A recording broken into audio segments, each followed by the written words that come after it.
Sa kabila ng ipinagmamalaking pagsigla ng ekonomiya, dumami pa raw ang bilang ng mga pamilyang Pilipinong minsang naranasang walang makain.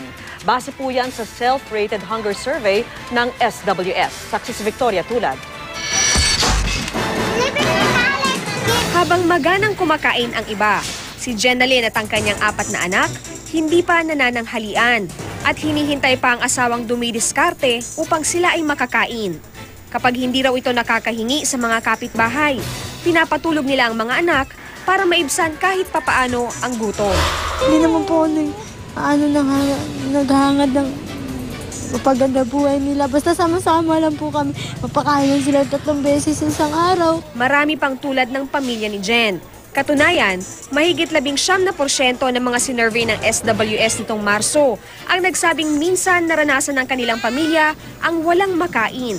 Katumbas yan ng halos 4 na milyong pamilya. Mas marami kaysa sa mga naitala ng survey noong Disyembre. Pinakamarami pa rin ang nagugutom sa Mindanao, bagamat tumaas din ang mga nagugutom sa Visayas, gayon din sa mga probinsya sa Luzon.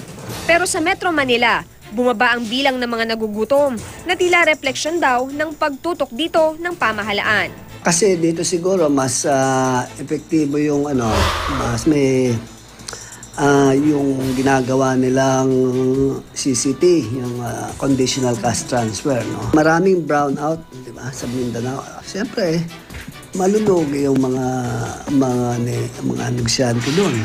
So hindi sila magdadagdag ng mga trabahador. 2 taon pa rin daw ang aabutin bago maramdaman ng marami ang epekto ng 2 credit rating upgrade sa bansa. Kaya di raw dapat tumigil ang pamahalaan sa masigasig na paglikha ng dekalidad ng mga trabaho para sa mga Pilipino. Construction ngayon ang malakas ngayon. Kailangan bilisan ng gobyerno pa ang paggawa ng infrastructure.